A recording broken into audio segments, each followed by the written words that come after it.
Walid, we'll ask you to now pick up some of the security aspects of this. Yeah, thank you very much. First, for clarification, let me just say that I am not currently on the advisory board of the DHS. I served between 2005 and 2007, and so is the case for the NSC Task Force on Future Terrorism. Just wanted to make sure this is clear, but everything else is correct. Thank you, Paul, and I would like to thank Nina Shea as well, and Hudson Institute for hosting this very important panel discussing the issue of the Beja people. My role is going to be much limited. I will talk about Eastern Sudan, which basically correspond to where the Beja population is living, and I will raise very condensed, summarized issues of international security and terrorism related to that area. And maybe in the discussion we could see how these two things overlap, meaning the Beja issue on the one hand and the security terrorism related issues on the other hand, how far they do overlap. From the introduction and from the Beja analysis and claim that we've heard, let me try first of all to frame what we understand, what I understood as a case or cause for the activists in terms of international relations. What does that represent in terms of comparative analysis with other similar cases, and then raise the two series of security issues or concerns that I have found with regard to Eastern Sudan. With regard the framing, there are 3 points. One is that we do understand that the conflict is not about religion, but it's about ethnicity. That's different from North and South, for example, in Sudan or other places. It's probably closer to the case of Darfur, in that in the sense of two different ethnic identities are confronting each other. The other point is that there's a Beja claim that there are efforts and there's an ongoing campaign on behalf of the Khartoum regime to do a couple things. One is to suppress or marginalize the Beja population on the political level, misrepresentation, to understand, and on the economic level. But then there is a more advanced claim by the Beja, is that the Khartoum regime is involved in demographic modification, the one we call internationally ethnic cleansing in a sense, maybe gradual, maybe slow, or slow motion, but meaning trying to change either by pressuring the Beja population to shrink, or by installing non-Beja population in the midst of the Beja area. So in that case, what we're dealing with would be an ethnic uprising on behalf of the Beja population to resist and or to reverse these policies. And therefore, probably the closest case to that after the referendum in southern Sudan would be Darfur. Because, correct me if I'm not wrong, there are 3 or 4 other than southern Sudan cases of ethnic autonomy claim. That would be Darfur, obviously, but that would be also the Nuba Mountains and the Nubians in the north. So East Sudan seems to be, to me at least outside southern Sudan, one of the 3 or 4 cases of potential strife. And I'm making these assessments based on, as Paul has mentioned, I published a book last year, at the end of last year, projecting that this could be part of the series of revolts or uprisings, which is not based on political regime suppression as in Egypt and Tunisia, but on ethnic. That would be more the case of the Kurds in a variety of countries, or the Berbers in North Africa, and of course, in this case, the Beja. Having said that, the security and terrorism issues that have been noted, and there's not a lot of material about that. So we're trying to do a lot of effort from public sources, open sources, to non-open sources, to regional sources, to Beja sources, to get some of the challenges that exist there. I would divide them in 2.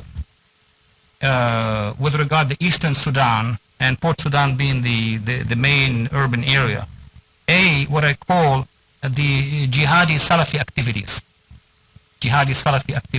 That would range as far as, let's call it the Al-Qaeda challenge, through the other Salafi networks, all the way to a much milder activities of groups that support the Muslim Brotherhood. Of course, the differences are huge, but ideologically speaking, they are, coming from one ideological source. So the 4 or 5 points that I would raise here are the following. Number one, there are questions about Sudanese regime sponsorship of training camp to terrorist organizations. This information is available from open source, but also from the sources, and I must qualify that, from the opposition, from the Beja opposition. I don't know if the Southern Sudanese have more information about that. So that would be one point. The second point is a connection. It has to do with one specific group, the Shabab al-Jihad of Somalia. And one would wonder, what is the connection? The connection that we are following now, yet to be clarified completely, is the fact that it was allegedly said that a number of Shabab al-Jihad elements have traveled back and forth through this area, from as close as the United States to the region, and from that region to their locations in the Horn of Africa and back, which raises concern, of course. Third, from 2 major incidents that we've looked at, and it was in the media, the alleged passage of weapons along the coast of of eastern Sudan, and the strikes by unidentified planes, fighters, bombers, destroying a number of these vehicles. And there was an incident also last week that we need to clarify as well in the same area. So the passage of alleged weapons and munitions into that area from the south to the north, with potential destination the Middle East theater, and more specifically Gaza. 4, more recent, not confirmed reports about the use of this area during the Egyptian revolution, that would be January and February, as staging points to enter Egypt and release detainees and prisoners, political prisoners, in Cairo and other cities, jails, from the Salafi affiliation. Meaning the staging points were in that part of Sudan. I don't have confirmation or not about the fact if the regime is involved or not, but the networks that have staged these activities were able to begin in that area, go inside Egypt during the time where the police was disbanded or not operational, and bring a number of those detainees. I don't have any information about the future of these people released. Last is an issue of future projection and analysis, meaning depending on how politics are going to go in Egypt, how much influence would the Muslim Brotherhood will have, actually in what direction they're going to go, because all of that is under debated discussion. But if in the next stage of Egyptian politics there will be more influence for the Muslim Brotherhood, and therefore this will raise the issue of the future relation between that influence in Egypt and the and Khartoum's regime, and the implication on to eastern Sudan.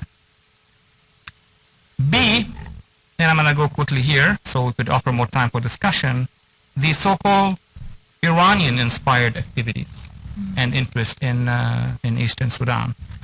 There's one fact and then the projection. One fact also,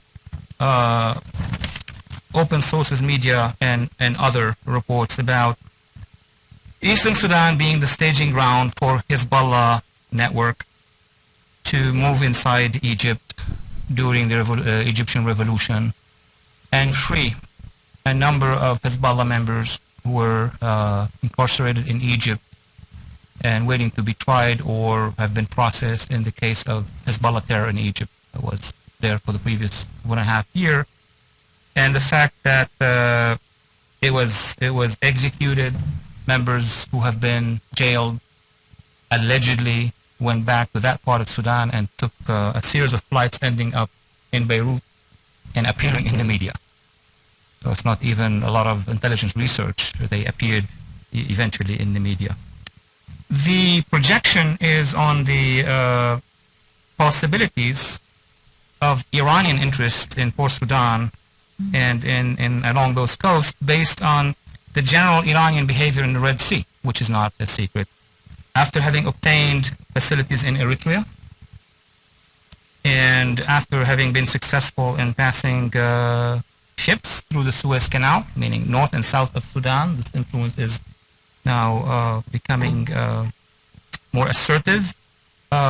Reports from the opposition, but also from private sector analysts working on Iranian influence in the Red Sea, have raised the possibility that the Iranians and the regime in Sudan would be discussing the possibility of Iran having facilities in Port Sudan itself. I don't know if you could add more to that, but these are the projections I wanted to make. So my conclusion is that while it is an area where you have an ethnic conflict going on, it is also an area of great interest, first to the Jihadi Salafi networks in the areas in the levels I have raised, and also to the Iranian Navy and Iranian intelligence in eastern part of Africa. And that would conclude my short remarks. Okay,